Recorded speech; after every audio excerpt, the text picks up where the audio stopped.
பிஸ்மில்லாஹிர் ரஹ்மானிர் ரஹீம் நஹ்மதுஹு வனுஸல்லி அலா ரசூலிஹில் கரீம் அம்மா பாத்.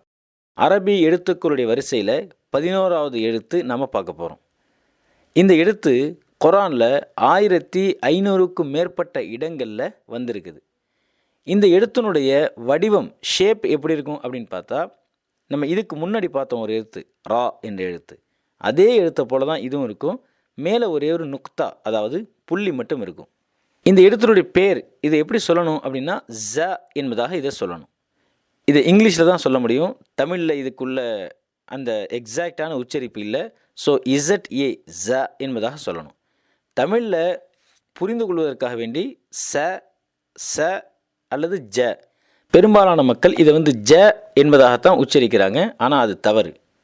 நம்முடைய புழக்கத்தில் நம்ம சொல்லும்போது zebra, zero, zinc, zigzag, zip, zoo, zoom, zoology. So இதெல்லாமே இங்கிலீஷ் வார்த்தைகள். ஏன்னா தமிழில் இந்த ஜ என்ற உச்சரிப்பு இருக்கக்கூடிய வார்த்தைகள் எதுவுமே இல்லை. ஸோ இங்கிலீஷில் இதை சொன்னால் நமக்கு புரியும் அப்படிங்கிறனால தான் இங்கிலீஷில் இருக்கக்கூடிய அந்த வார்த்தைகளை நம்ம உதாரணமாக இதில் காட்டுறோம். நிறைய பேர் இது ஜீப்ரா அப்படின்னு சொல்லாமல் ஜீப்ரான்னு சொல்லுவாங்க, ஜீரோ அப்படின்னு சொல்லாமல் ஜீரோன்னு சொல்லுவாங்க, ஜிப்பு, ஜூம், கேமராவை ஜூம் பண்ணும்பாங்க. ஸோ ஜுவாலஜி, இந்த மாதிரி இதை இந்த இசட்டை ஜ வச்சு தான் தமிழில் படிப்பாங்க. அப்படி படிக்கக்கூடாது. ஸோ இந்த அரபி எழுத்தினுடைய உச்சரிப்பு தமிழ் மொழியில் இல்லை, இங்கிலீஷில் நம்ம சொல்கிறதா இருந்தால் ஜி, ஜூ என்பதாக தான் சொல்லணும்.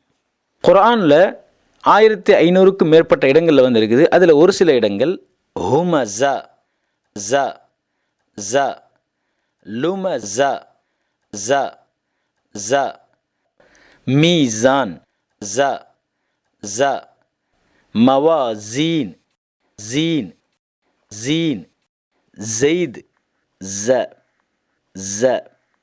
ஸோ இந்த எழுத்தினுடைய வடிவத்தையும் இதனுடைய உச்சரிப்பையும் பயிற்சியின் மூலம் நம்முடைய மனசில் நம்ம நல்லா பதிய வைக்கணும். ஆரம்பத்திலிருந்தே குர்ஆனை தஜ்வீதுடைய சட்டங்களோடு ஓதி பழகுவதற்கும், அதெல்லாமல் மார்க்கத்தினுடைய ஏனைய விஷயங்களை தெரிந்து கொள்வதற்கும் www.learnislam.in என்ற வெப்சைட்டை அணுகவும். وآخر دعوانا أن الحمد لله رب العالمين. السلام عليكم ورحمة الله وبركاته.